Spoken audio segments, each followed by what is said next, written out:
Hi guys, welcome back to Two Kims. One Pad. We're your host. I'm Peter Kim. And I'm Eunji Kim. Eunji, so good to see you. How's your week going? It's going okay. How's yours going? Mine's been bad. I told you we were supposed to podcast yesterday, and I was hoping to because I was in a really bad place. Yeah. Let's just get into it because I called you. Well, I left you a series of angry voice notes. Not anger towards you. No. At all. Towards my life and my situation. And because the industry. And the industry. I got fully triggered yesterday. And this hasn't happened to me in a long time, so it was a kind of a weird situation where I woke up and I saw a barrage. I don't know if this is what you saw when you woke up and saw your Instagram, opened your Instagram, but I saw a barrage of updates of every single comedian in LA, minus me, posting about their Netflix is a joke special show. Everyone's doing 1 hour and everyone's doing it during this festival except for me. And here's what. If I didn't submit for it, I wouldn't be upset, but I did actually submit for it. Sure. Not my hour. I submitted 5 minutes. But they said absolutely not. And I felt so, and I understand logically this doesn't make sense, but I felt so left out. I felt like my 11-year-old self not getting invited to Danielle DePaz's makeup party. A makeup party? Oh my God, a makeup party! Okay. And this is when everyone was learning to make out, and I wanted to learn. Yeah, everyone wanted to learn. Okay, Peter, also you're talking about how you felt left out, even though it's not logical. It is logical. You were left out. Everyone was. I was left out. You are left out. Like, what are you talking about? This is a time. Do you know anyone that's not at the festival? Yes, most people. I don't live in fucking LA, and I mean.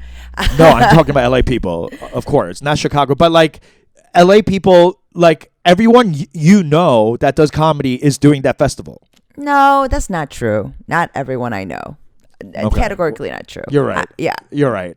I'm freaking out because it feels like everyone, when you see post after post after post after post after post, it just reminded me of like, and it's not that I even like wanted that festival that bad or something like that. It was just so in my face over and over and over again. I was talking to my friend Karin today, and I was like, I just got really triggered, and I feel so stupid. I'm 42 years old. I should not be feeling like this over a social media occasion. And he was like, bitch, you live in LA.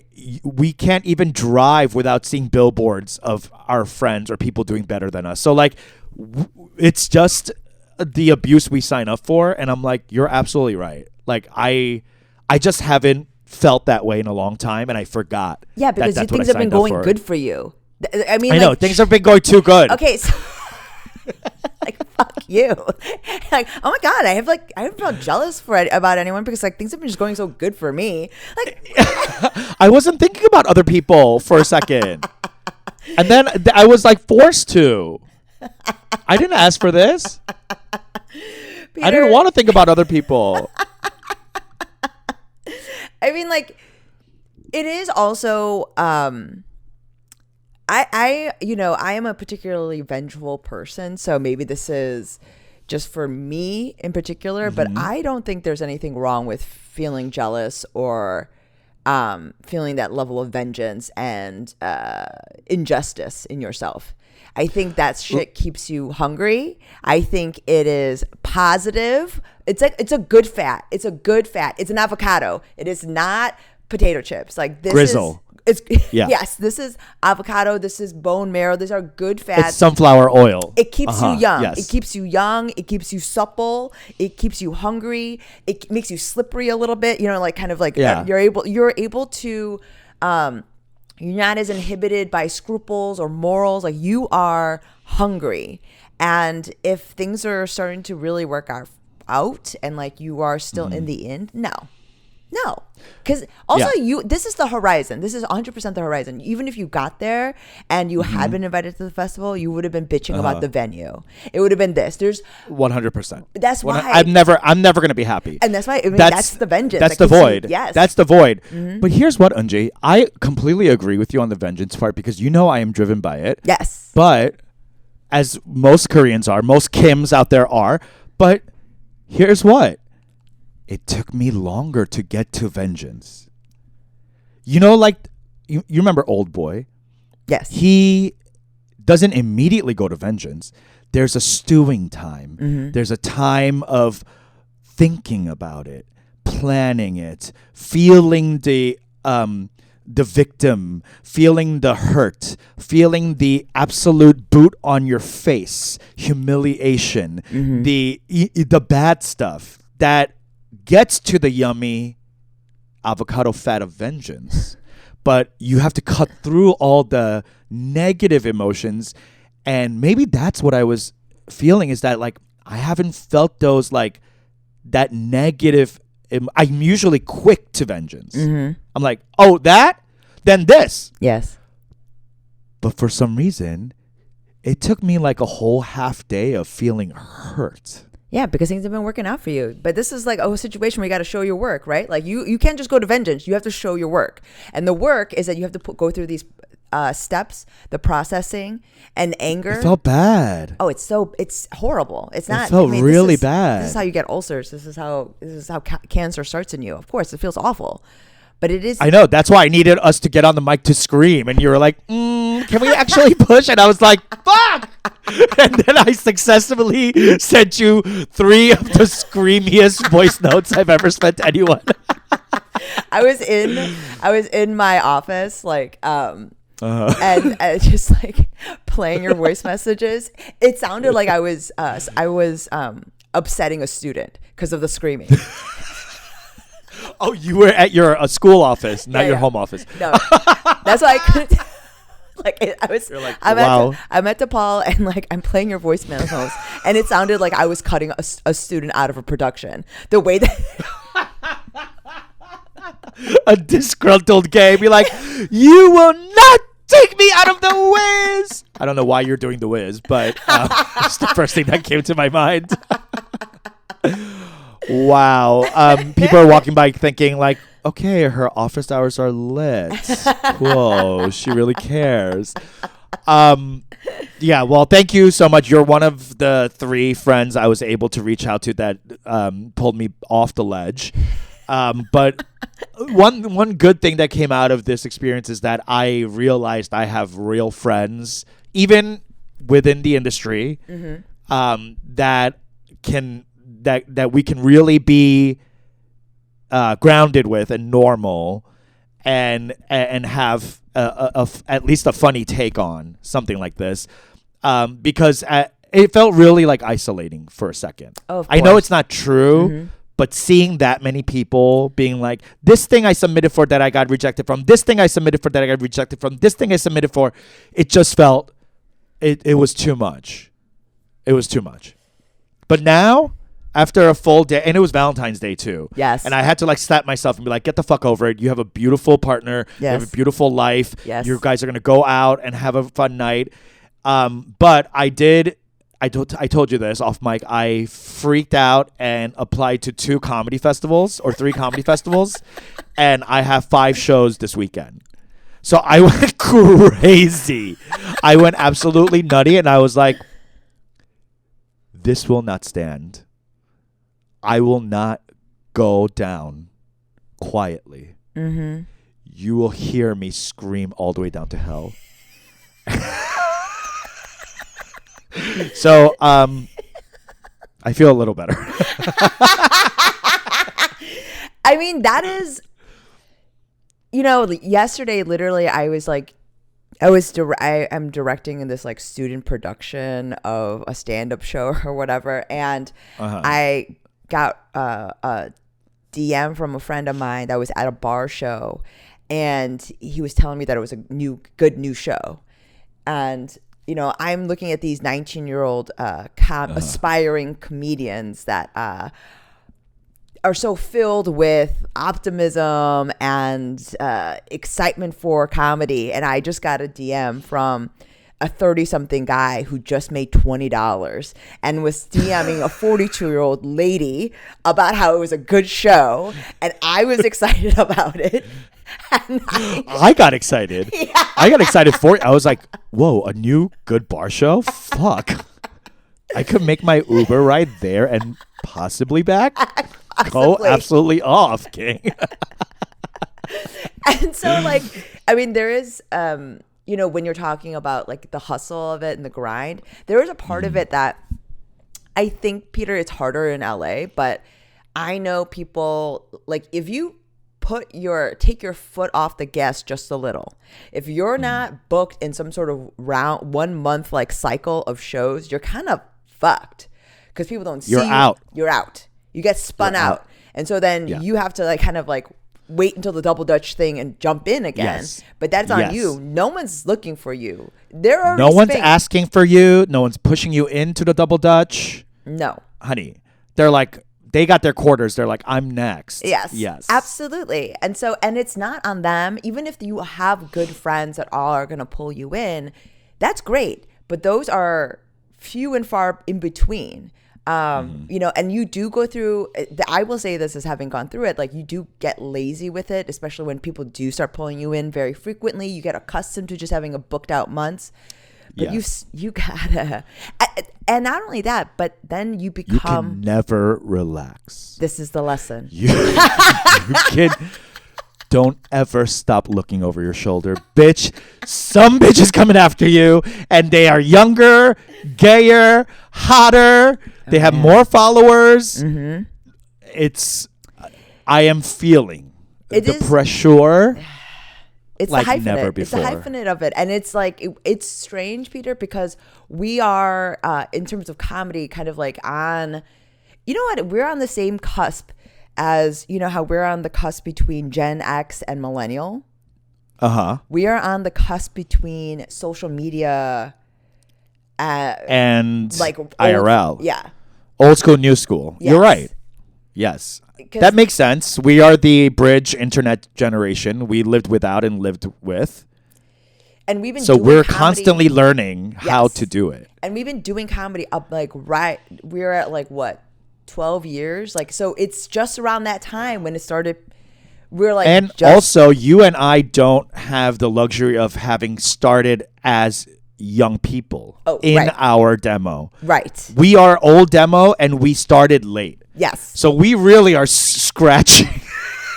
I'm like, if you could, like, a visual metaphor for the way we are with comedy is like, imagine a horror scene where someone is being pulled under their bed and we are scratching at the hardwood floor.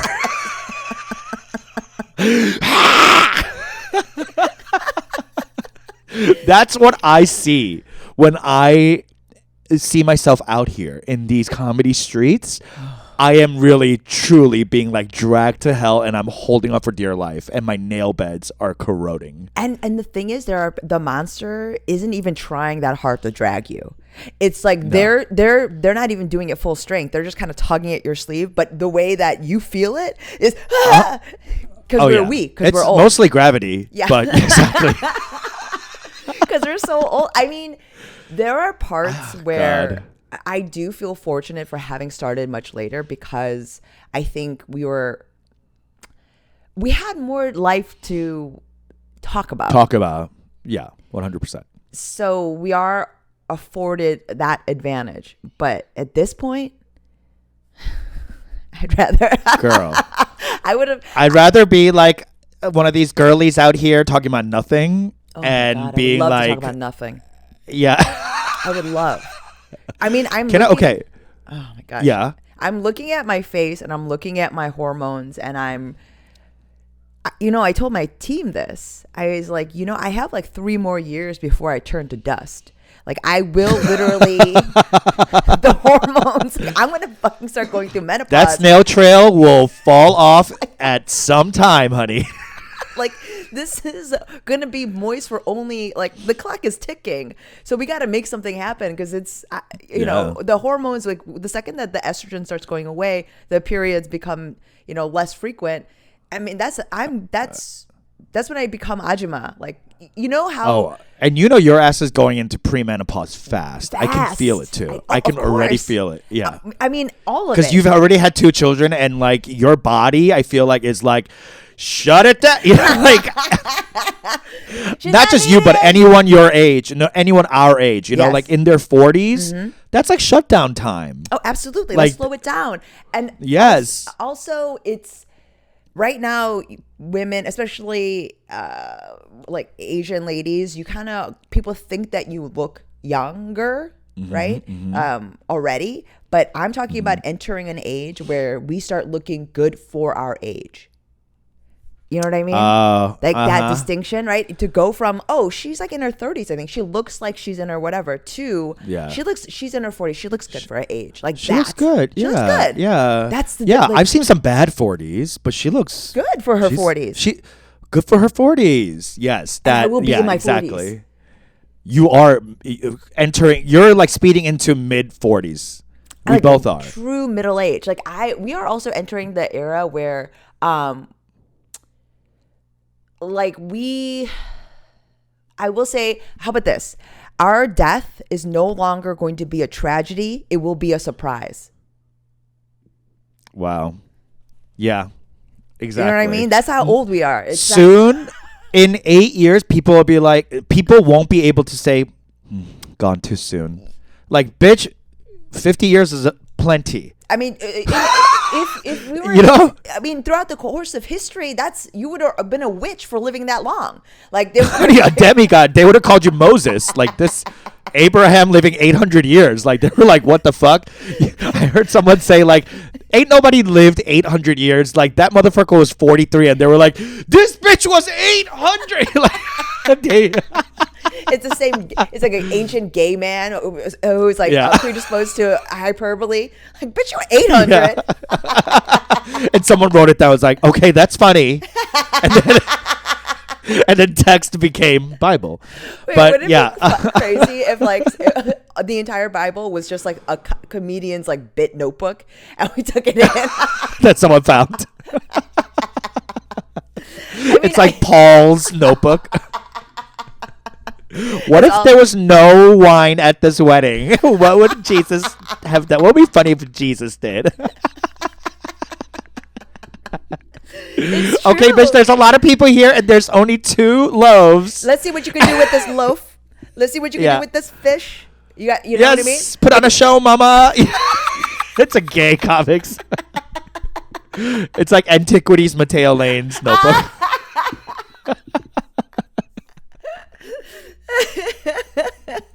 Slay, mama. Okay. Yeah. You've been swoon. But it's true. Sloon is so funny. I love Sloon. You have been Sloon. Yes, I am feeling old for sure, and that's I think part of the Netflix scare was I'm acutely feeling irrelevance every day that I wake up. Yes. And it doesn't help that I live in Los Angeles, Boulevard of Broken Dreams, La La Land. So everything feels like really in my face of like, bitch, die, move, go into the dirt from whence you came. You know, like it really feels that. Pardon, aunt. Like as they step over you. I will also say, because I am currently teaching 19-year-olds, I really feel this because they do not know anything. They were born in post 9/11. Sick. Illegal. No one should be born after 9/11. You know what I mean? Like, because these are the people that will forget. Okay, these people. Honey, forget. They don't even know what happened. They never knew. Yes. It's like how we think of Pearl Harbor. Every year, they're like, December 7th, Pearl Harbor Day. You're like, what happened? Something about Hawaii? I can't remember. The day that will live in infamy. Yeah. What? And then we come along, we're like, what happened to Pearl Harbor? I mean, it is really crazy. And like the irrelevance that I feel is acute. But I will say that you forget how stupid you were at that age, because you're wrapped up in the nostalgia of everything and how willing you were to be daring and open. But me looking at them, they are children. They're 100% children, and I did not feel that at that age. There's No. no telling me that I was not grown at that age. No way. No 19, you're out of the house. You voted. Bitch, what? What? You crazy. Oh, I'm an adult. I know. I'm going to kill George W. Bush. I'm outraged. I'm protesting. Oh my God. You and I honestly would have been such great friends because after 9/11, I went into a huge thing about how George W. Bush is becoming a wartime president and Yes. our rights are becoming completely erased because of that. I wrote thesis. Like, I took electives in college about the Middle East conflict because I was like, I needed to say something. That is hilarious. I know. Imagine like going back and reading your Zanga pages. Oh my By the God. way, which I have kind of recently, about a year ago, I found my Zanga. And? Horrific. Absolutely. No one. Why? Everybody thought they needed to their thoughts needed to be recorded. I mean, what are we doing right now? At TikTok? Like, what are you talking about? No, I know. Are you Now about it's to like roast what we're doing right now? no. Now I my mean, face. kind of. What are we doing? No, but now it's like normal. But back then, like Yes. when the internet was nascent, like this is pre-Facebook, people. Like Yeah. putting you like blogs. I was literally blogging my life, and like really being so fucking wordy Yes. and so descriptive, and I was so like, I just had learned new words because I had studied for the SAT. I'm like, bitch, let me use these fucking words. Things began to get acrimonious between us. That's right. I felt caged like a bird in an aviary. I went out on my veranda. It's all Ooh, architect- nice. A Latin word. Oh my God. I Yeah. mean, I do understand this. Like, it is also the impulse of. Let me just say this. So I've been listening to Harry Potter on audiobook for a while because of my son, and it is well written, but also J.K. Rowling doesn't have, none of these characters are going anywhere without an adverb. No one's just walking. He's walking sprightly. Briskly. Yes. He's walking Yeah. with like, everything is like a descriptive. It's just like, can we fucking get a red pen in here?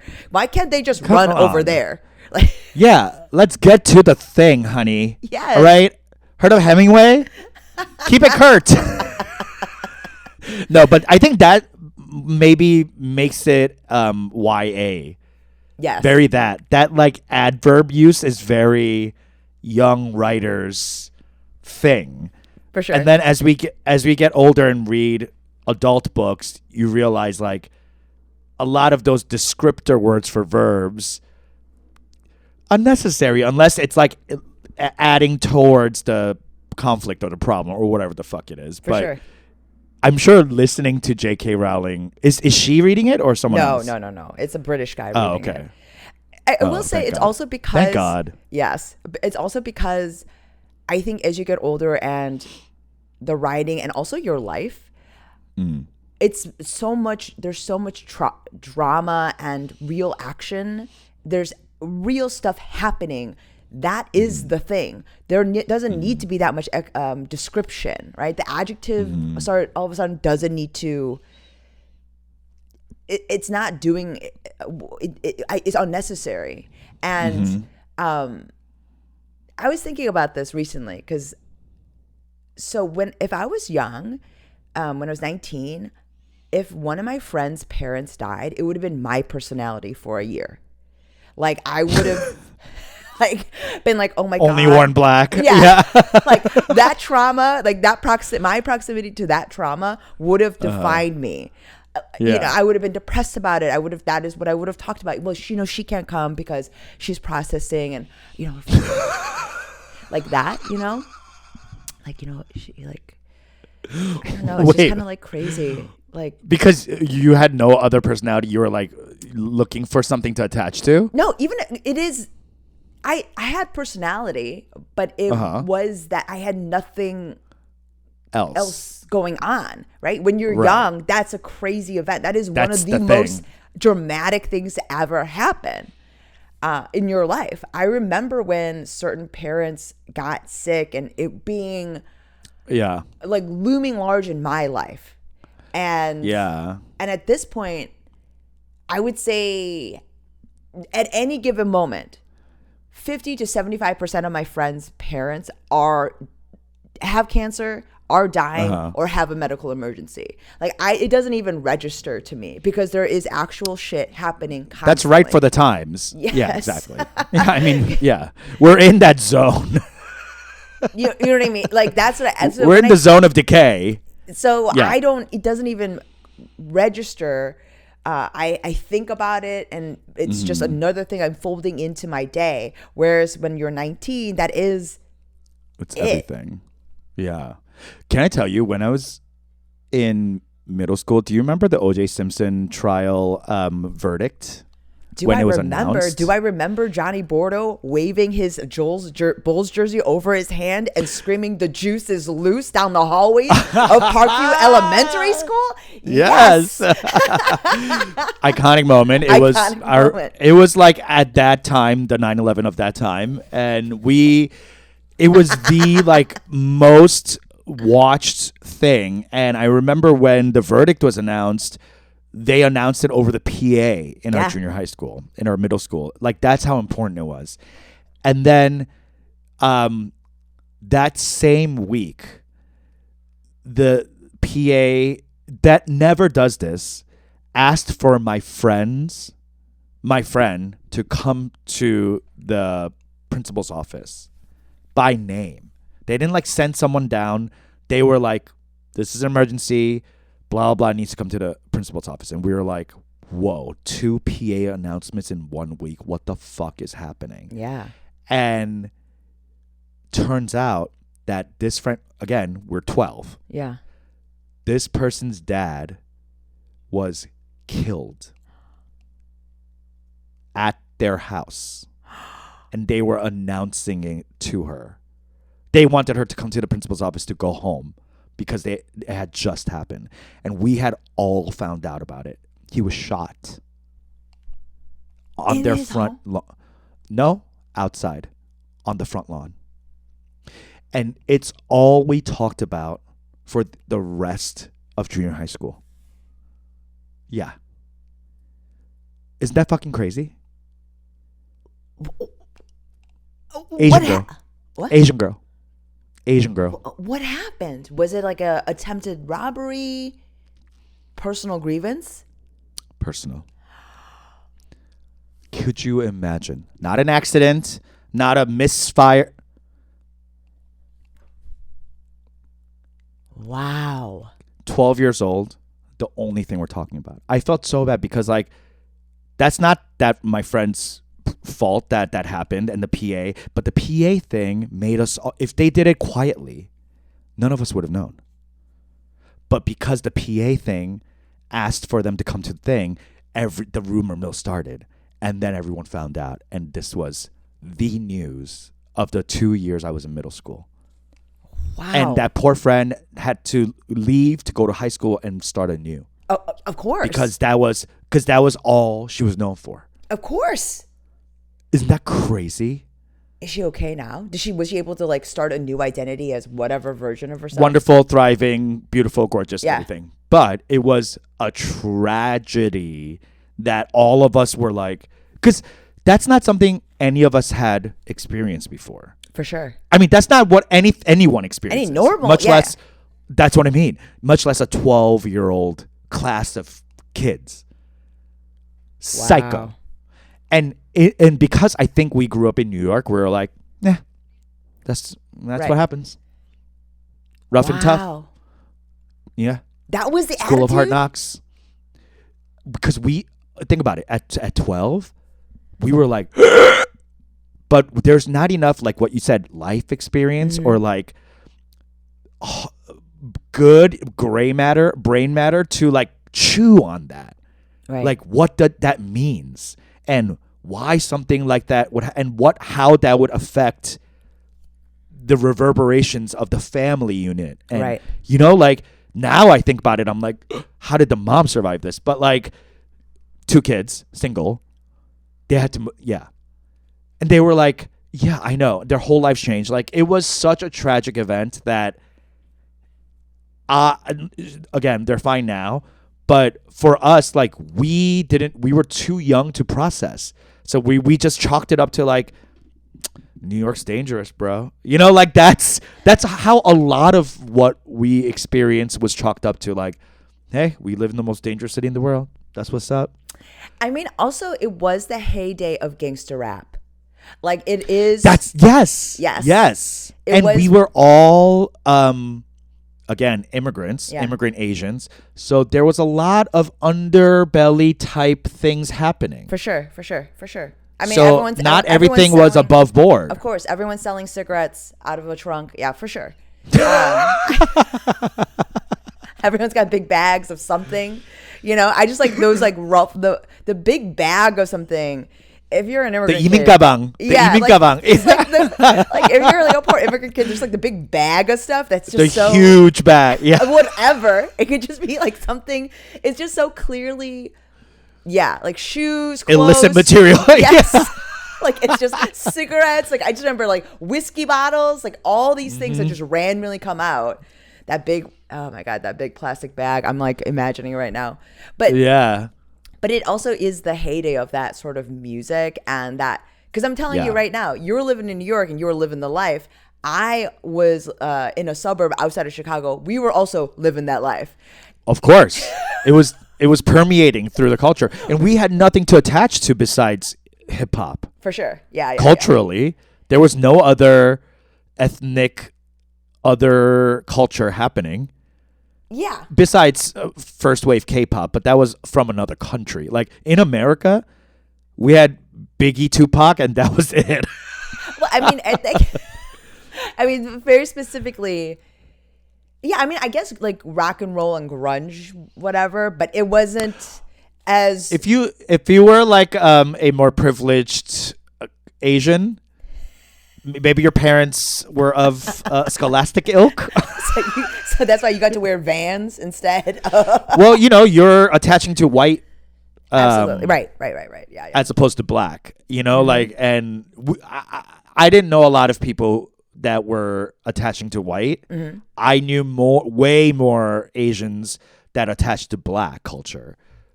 A, it was cooler, and B, it was the time where you were right, the gangster rap / the like kind of I don't want to say co-opting, but the like overtaking of Italian / Irish mafia culture.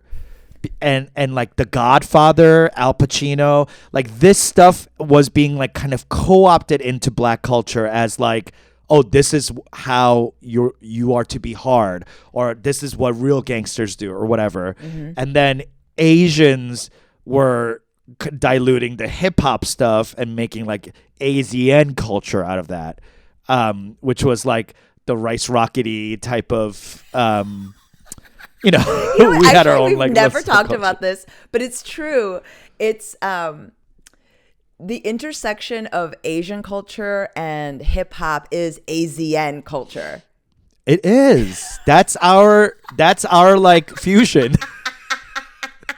That's why Fast and Furious works. Although they're no like Sung Kang's the only Asian. Yeah. But except for Tokyo Drift, we had our own. Which is I don't even know if it's canon. You guys let me know. Because Paul Walker's not in it. All you FF heads out there. F and F heads out there. Yeah, let us know if it's canon. Because, Paul, I mean, at this point, there have been more Fast and Furious without than there are with. Wow, look at that. Our legacy lives on. Time keeps on slipping. So you were more the grunge girl. You were, or the like emo. Oh, so I would every year come back from the summer different. So okay, you were trying stuff on. I was just trying stuff out. I was one summer very. I was living the life, and then the next I was wearing long sleeve white long white sleeves and short, tees on top. Oh, were you like bunching the sleeves up Right, and and I'm holding wearing- them with your yes, wrists? like that. Oh God, I can totally imagine that look right now. Oh. I would vacillate back and forth, and then especially that era of very specifically 6th through 8th grade. Yeah. It was really in the culture everywhere. Like that is yes. when the Jinko jeans, that was really going hard. Chain wallets, like very hard up until our sophomore year. That was 6th and 7th grade for me. No, I guess like kind of into 8th. I would say I was grunge curious.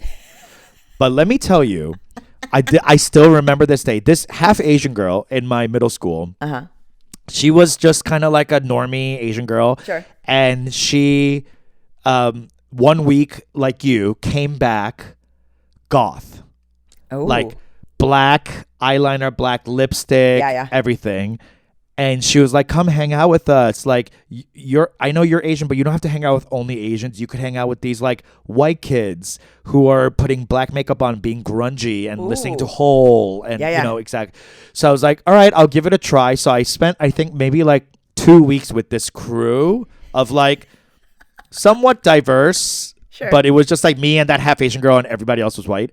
And there was this one black kid, but he was culturally white. Yeah. And we were all hanging out in this basement. And I remember she was wearing these wide leg jeans and she hadn't washed her hair in like 2 weeks. Okay. And because she was like, we don't care about like being clean. Like, fuck the establishment. The establishment wants us to shower or whatever the fuck. I don't know what it was. I mean, but it was just being anti. The way the 12-year-olds take in culture it's wild. Yeah.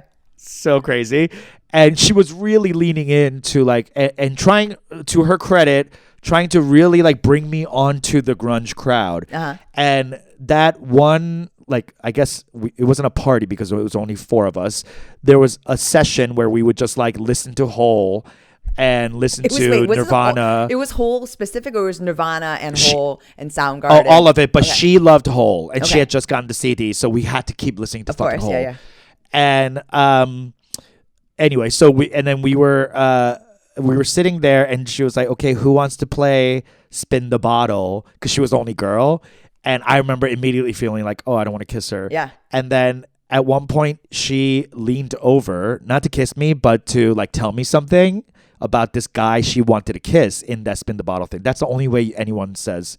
That's the only reason anyone like suggests Spin the Bottle, because you want to fucking kiss someone, and you're just like too shy to ask. And when she leaned over, I smelled her scalp, and I was like, "Oh no, grunge is not for me." I gotta get to my cool water roots. I gotta go back to my cool water roots. My Polo Sports, okay. My Nautica's roots.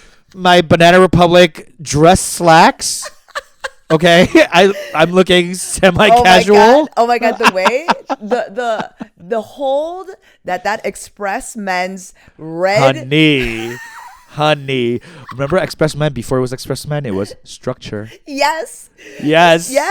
But when it became Express Men, it took it to it was really next level. Next level. Yeah. I 100% agree with this.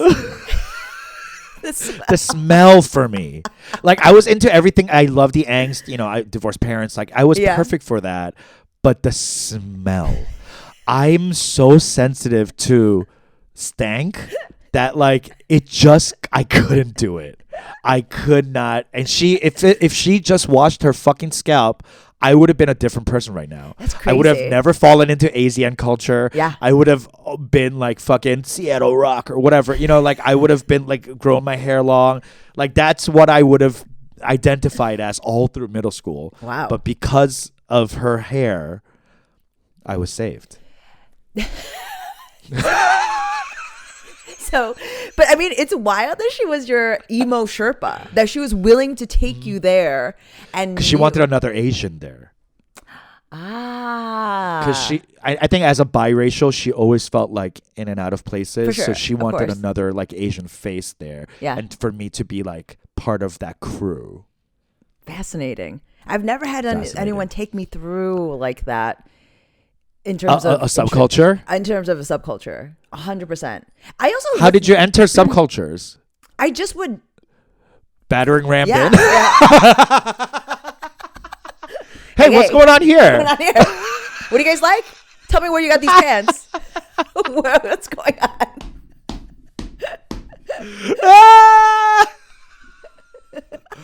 I guess I've always been. I don't know if it's been lucky or I'm just a coward. I don't think I have that in me to like push my way into a subculture.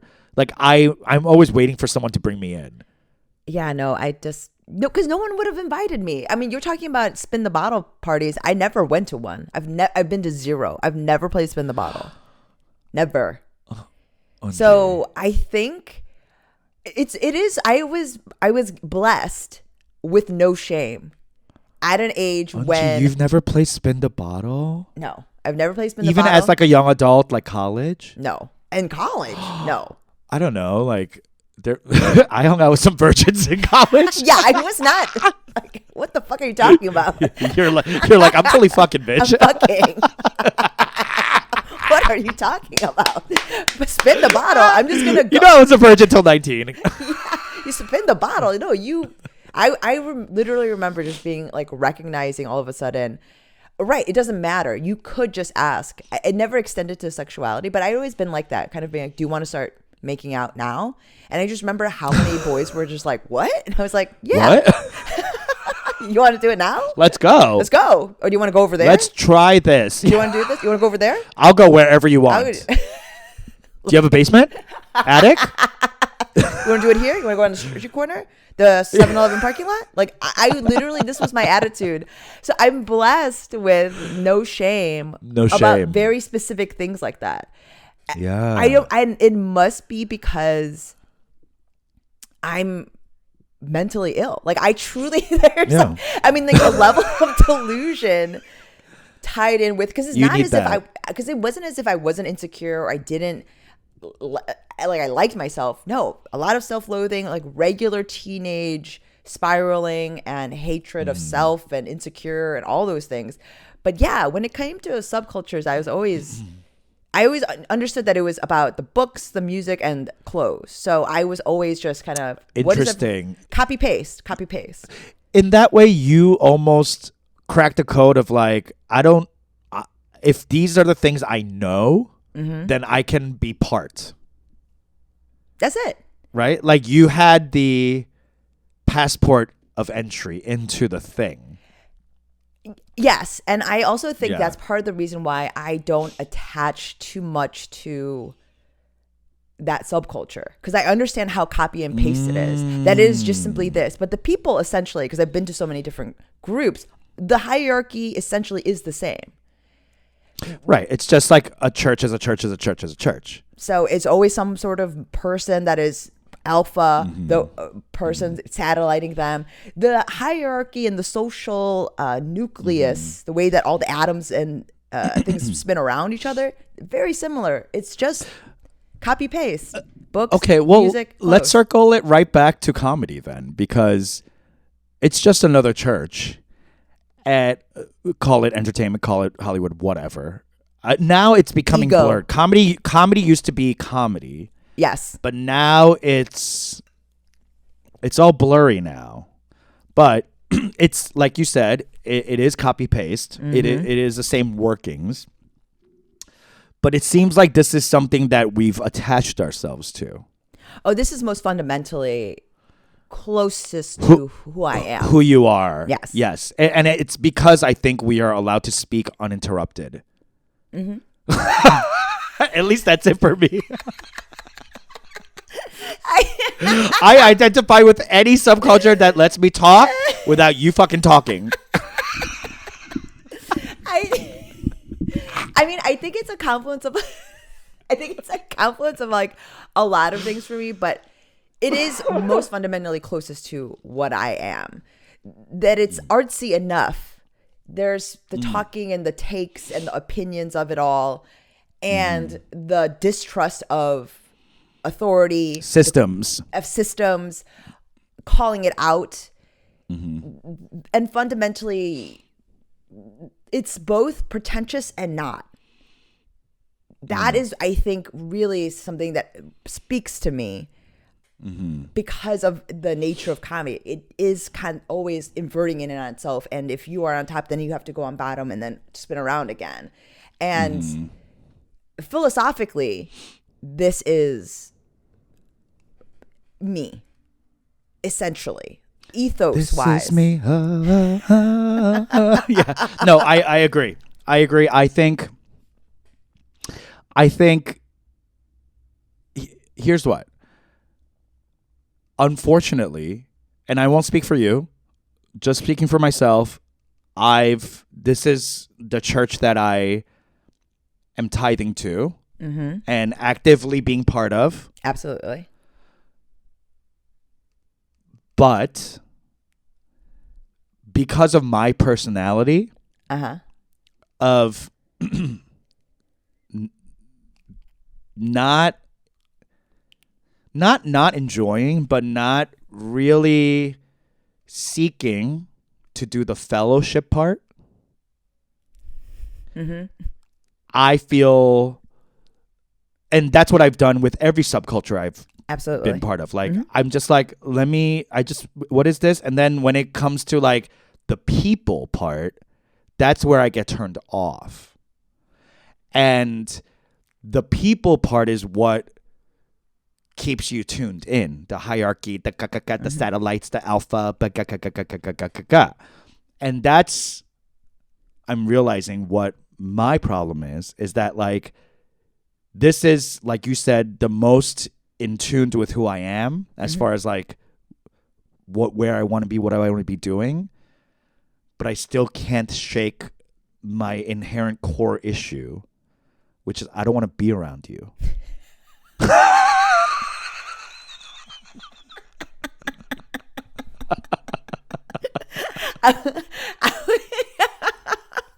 You want to go to church. You love God. You love church. You hate everyone that believes in God and belongs to that church.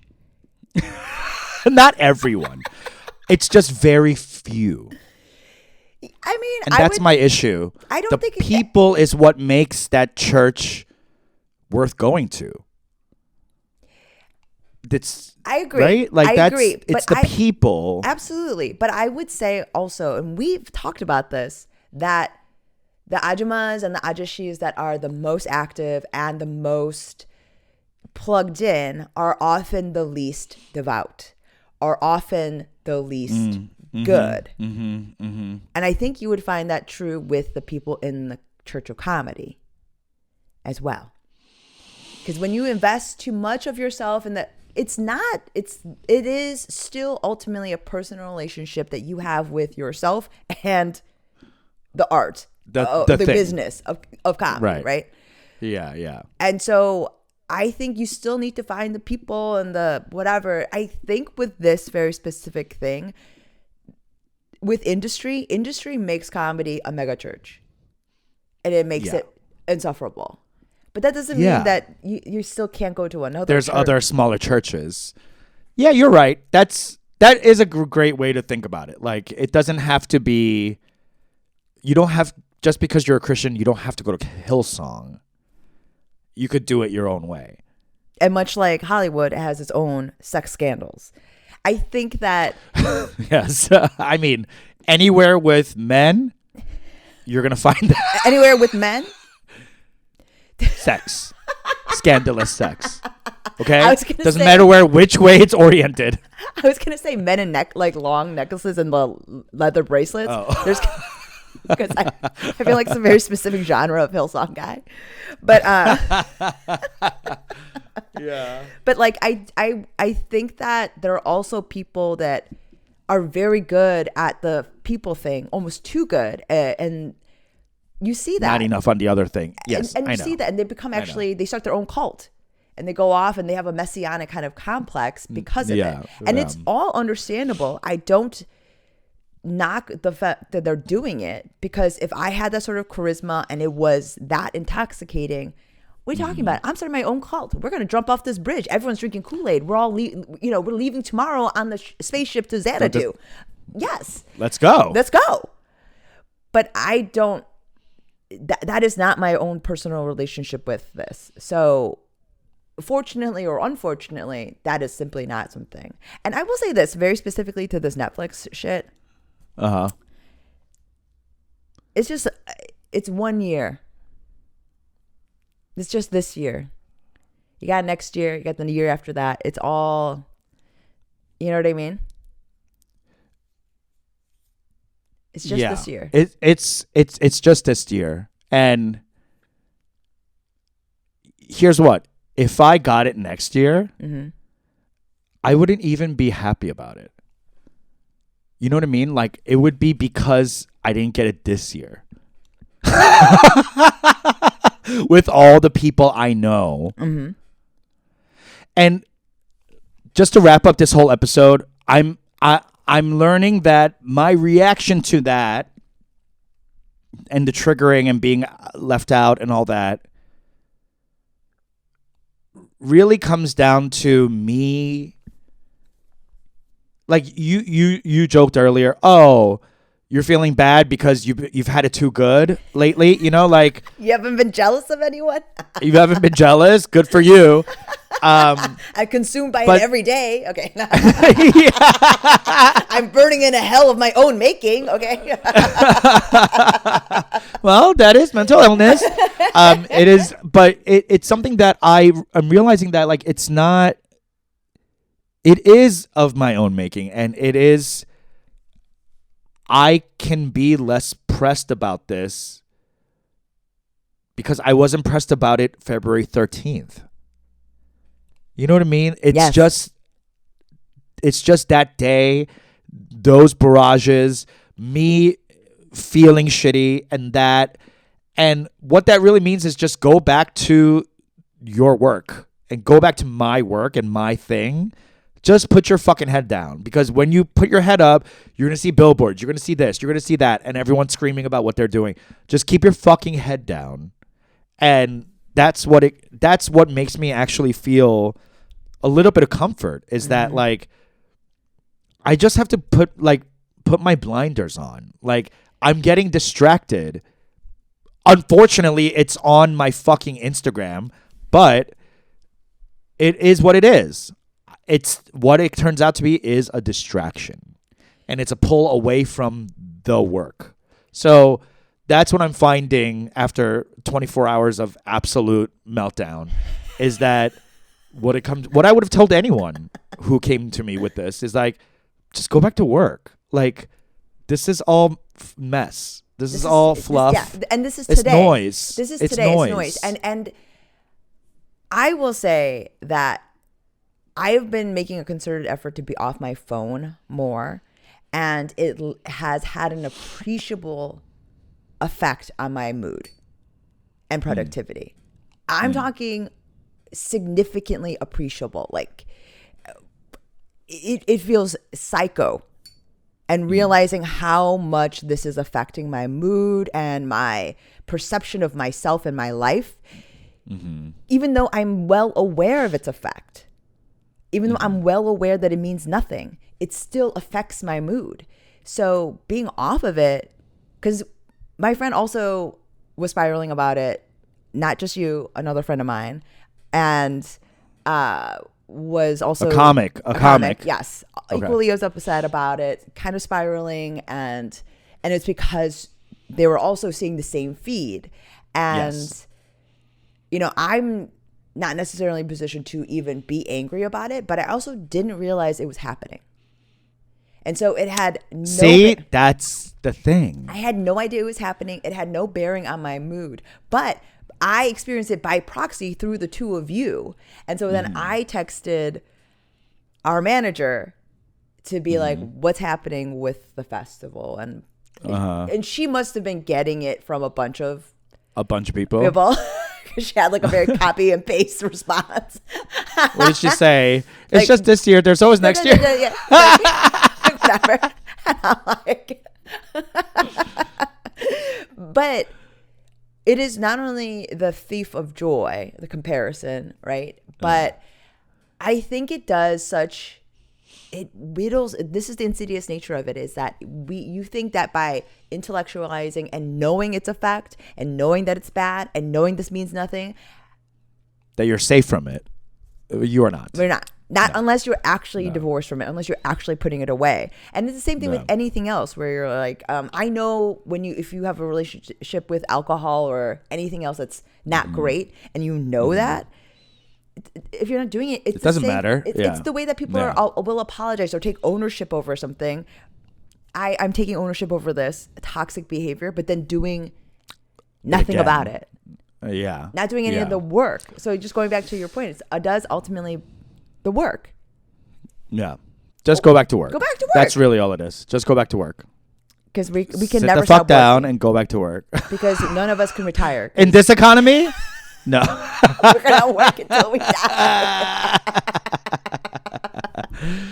All right, folks. Thanks for listening to our episode and just the trials and tribulations of being alive and and a comedian. And this goes for everyone. I bet it's not just comedy, but any industry you're in. If you're on Facebook and you're on the social medias, you can't help but see the barrage of information about how shitty your life is, and it really is just a projection of how you're feeling that day.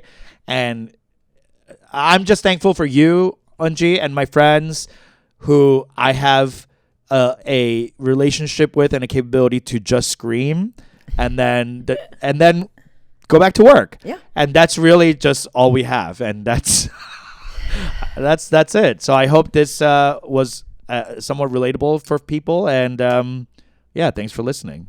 Bye. And supporting us. Bye.